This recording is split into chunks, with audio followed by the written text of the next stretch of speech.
बेटा जो हम नेक्स्ट पोर्शन करेंगे वो है हमारे पास गैशियस लॉज। तो गैशियस लॉज में हमारे पास 4 लॉज आते हैं, तो वो चारों लॉज हम लोग करेंगे आज। पहला लॉ है हमारे पास बॉयल्स लॉ। बॉयल्स लॉ जो होता है वो किसी गैस के प्रेशर और वॉल्यूम का रिलेशनशिप होता है। ठीक है, तो Boyle's law is relationship between pressure and volume.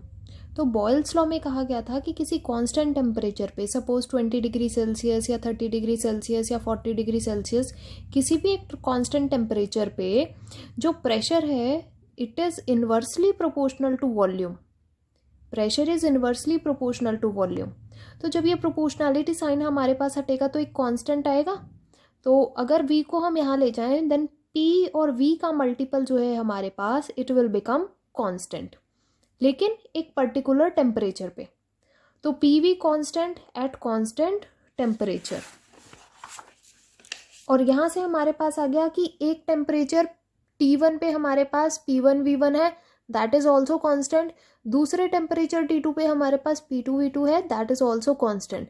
Suppose 20 degree Celsius पे भी हमारे पास PV का प्रोडक्ट जो है वो कॉन्स्टेंट आएगा, एंड 30 डिग्री सेल्सियस पे भी हमारे पास PV का जो प्रोडक्ट है वो हमारे पास कांस्टेंट आएगा। सो हम लिख सकते हैं कि P1 V1 will be equal to P2 V2। ठीक है, तो जो हमारे पास P और V का कर्व आता है बेटा, वो P और V का कर्व हमारे पास यहाँ पर इस तरह से शो है इनवर्सली प्रोपोर्शनल ग्राफ में।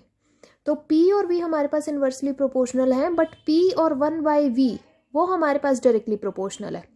हर एक लाइन को we use to called as isotherm. Iso means constant, therm means temperature. तो हर एक ग्राफ को जो प्रेशर और वॉल्यूम के बीच में प्लॉटेड है at constant temperature it is called as isotherm. उसको क्या कहेंगे? आइसोथर्म। तो जैसे जैसे हमारे पास बेटा टेम्परेचर बढ़ रहा है, ये जो टेम्परेचर के साथ कर्व है P और 1/V का, ये प्रेशर एक्सिस की तरफ शिफ्ट होता जा रहा है।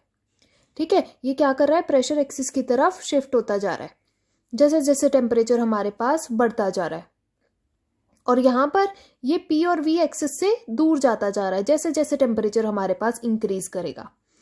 नेक्स्ट लॉ हमारे पास है चार्ल्स लॉ।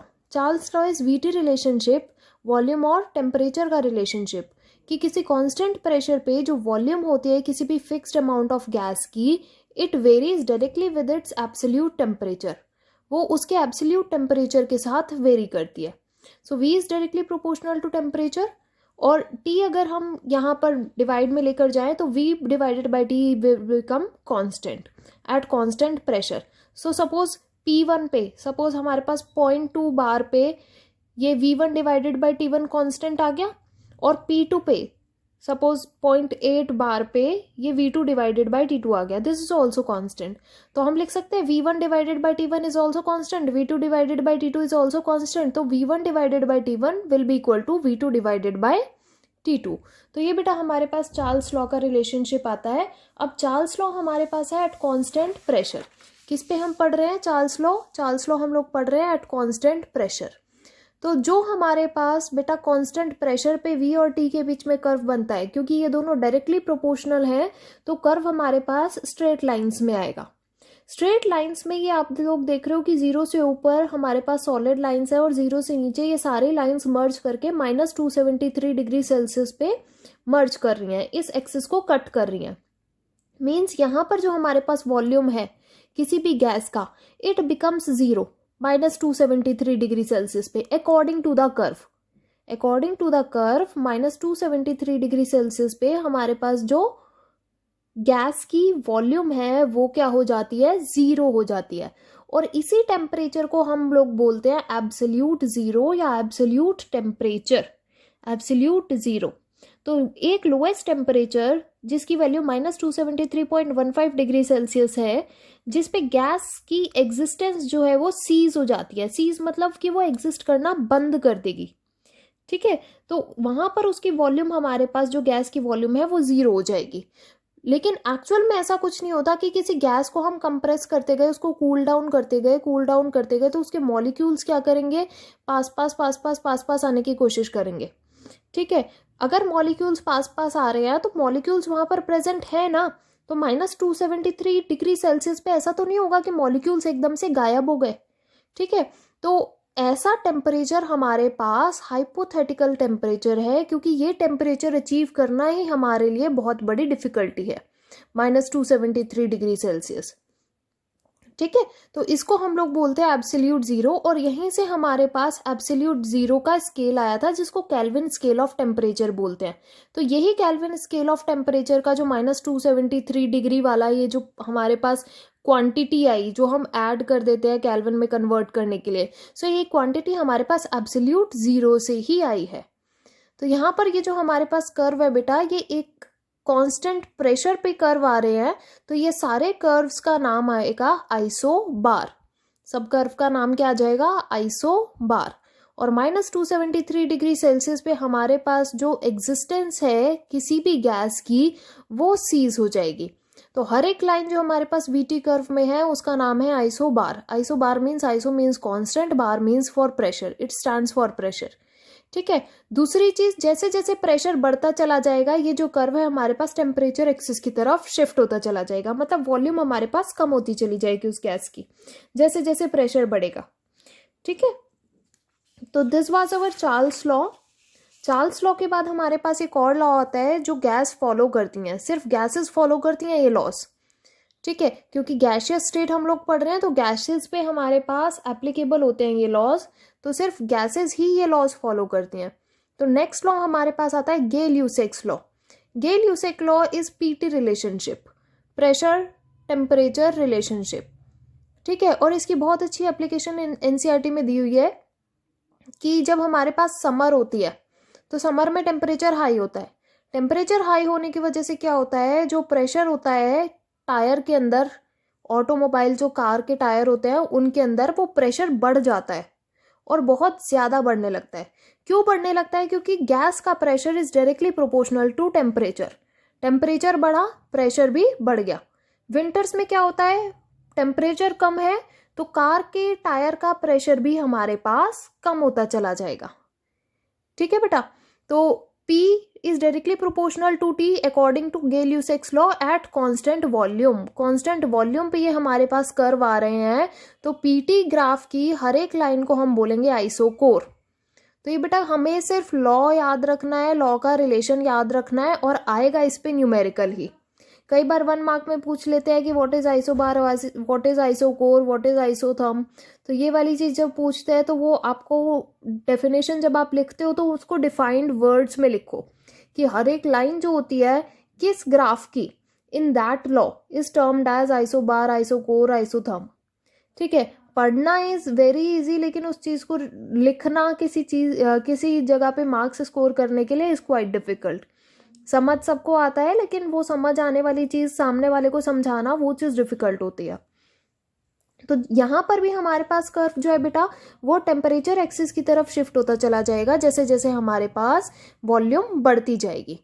ठीक है, तो ये सपोज 10 लीटर पे है, ये 15 लीटर पे कर्व होगा, ये 20 लीटर पे कर्व होगा, 30 लीटर पे कर्व होगा, और एक टाइम ऐसा आएगा जब वो कर्व बिल्कुल इसमें मर्ज कर जाएगा। ठीक है, तो ये 3 लॉ हमने पढ़े अभी तक, Boyle's law, Charles law, Gay Lussac's law. Next law हमारे पास आता है एवोगैड्रोस लॉ। एवोगैड्रोस लॉ हमारे पास V-N रिलेशनशिप होता है। V मतलब volume, N means number of moles. तो ये आपने फर्स्ट चैप्टर में पढ़ा होगा, नंबर ऑफ मोल्स हमारे पास क्या होते हैं। किसी गिवन टेम्परेचर और किसी गिवन प्रेशर पे जो गैस की वॉल्यूम होती है वो डायरेक्टली प्रोपोर्शनल होती है to its amount. Volume of gas is directly proportional to its number of moles, rather कि वो हमारे पास और भी बहुत सारी चीज़ों पे डिपेंड करती है। ठीक है, तो हमारे पास जो 1 मोल सब्सटेंस होता है, उस 1 मोल सब्सटेंस में हमारे पास कितने पार्टिकल्स प्रेजेंट होते हैं? It is 6.023 into 10⁻23 particles. तो इतने पार्टिकल्स हमारे पास 1 मोल सब्सटेंस में प्रेजेंट होते हैं, जिसको हम एवोगैड्रोस नंबर बोलते हैं। नेक्स्ट हमारे पास 3 टर्म दी हुई हैं आपके एनसीईआरटी में, STP, NTP and SATP। Standard temperature and pressure, normal temperature and pressure and standard ambient temperature and pressure. तो standard temperature and pressure is 0 degree Celsius and 1 bar. SATP हमारे पास जो होता है बेटा, वो SATP is 298 kelvin and 1 bar. तो वो हमारे पास SATP हो जाता है।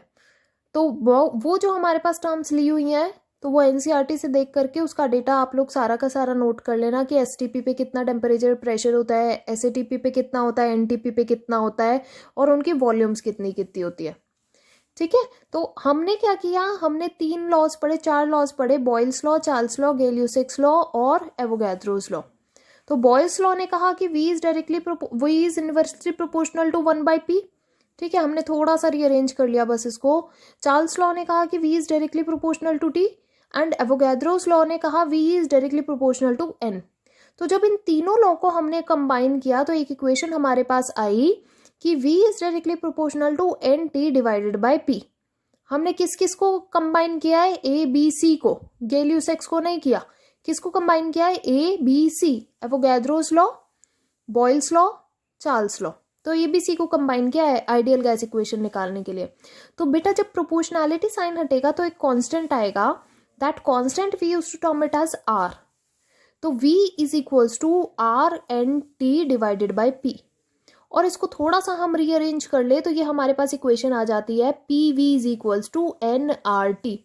P is pressure of gas, V is volume of gas, N number of moles, T temperature and R is gas constant।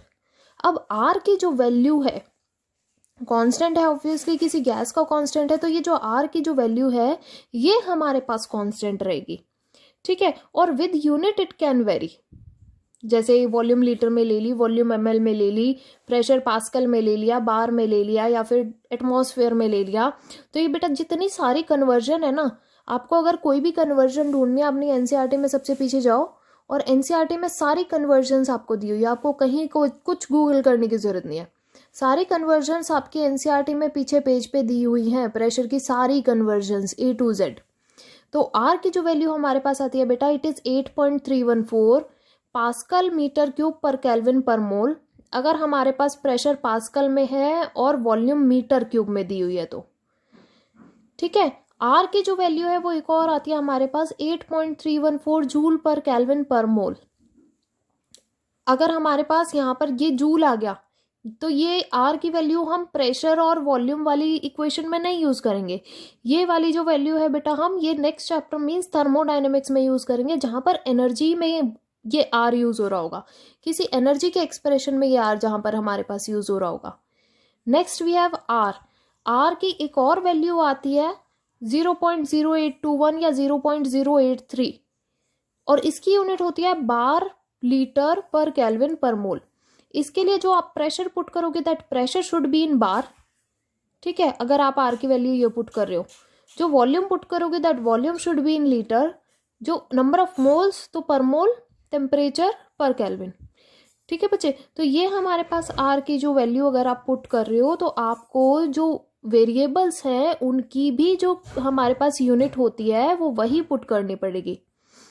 और 1 बार और 1 एटमॉस्फेयर में कोई बहुत ज़्यादा फर्क नहीं होता, तो इसी यूनिट को हम लिख लेते हैं, इसी क्वांटिटी को लिख करके एटमॉस्फेयर लीटर पर केल्विन पर मोल। ठीक है बच्चे, तो ये चीज़ एक बार ध्यान से देखो, PV is equals to nRT, R constant और N मैंने ले लिया 1 मोल, तो ये N और R कांस्टेंट हो गए, तो PV divided by T is equals to constant. ठीक है, तो यहां से हमारे पास इक्वेशन आई P1V1 divided by T1 is equals to P2V2 divided by T2, जिसको हम कहते हैं कंबाइंड गैस लॉ, जिसको क्या कहते हैं, कंबाइंड गैस लॉ। तो गैस हमारे पास जो भी आइडियल गैस होगी वो क्या क्या फॉलो करेगी, वो फॉलो करेगी ABC, Avogadro's law, boils law, Charles law. Fourth law जो हमने पढ़ा था गैलियो-सिक्स लॉ। फिफ्थ चीज it will follow ideal gas equation. अगर वो ये चारों चीजें फॉलो कर रही है, ये चारों लॉ फॉलो कर रही है, तो फिफ्थ चीज मीन्स आइडियल गैस इक्वेशन वो अपने आप फॉलो कर देगी, क्योंकि आइडियल गैस इक्वेशन कुछ नहीं है, वो इन्हीं तीनों लॉज का सम है। ठीक है बेटा, तो कोई भी गैस अगर ये 3 लॉ फॉलो कर रही है तो ideal gas equation PV is equals to nRT अपने आप फॉलो करेगी। और अगर वो PV is equals to nRT follow कर रही है तो वो ये रिलेशन भी फॉलो करेगी, P1V1 divided by T1 is equals to P2V2 divided by T2। तो ये सारी चीजें हमारे पास गैस फॉलो करती है। पहली चीज हमने पढ़ा ABC, Avogadro's law, boils law, Charles law. ठीक है। दूसरी चीज गेलियोसेक्स लॉ, जो इनसे थोड़ा सा अलग हो गया है, ABC के बाद डी नहीं आ रहा हमारे पास। Next ideal gas equation, that is PV is equals to nRT। और उसके बाद हम लोगों ने पढ़ा combined gas law, P1V1 divided by T1 is equals to P2V2 divided by T2। तो ये सारी चीज़ें हमारे पास आइडियल गैस फॉलो करती है। इसके अलावा भी कुछ चीज़ें आइडियल गैस फॉलो करती है, लेकिन अभी हम इनसे रिलेटेड जो न्यूमेरिकल्स हमारे पास आते हैं चैप्टर में है, वो न्यूमेरिकल्स एक बार देखेंगे जो कि NCERT में गिवन है, क्योंकि NCERT में जो न्यूमेरिकल्स का लेवल है वो बहुत ही ज़्यादा अच्छा है।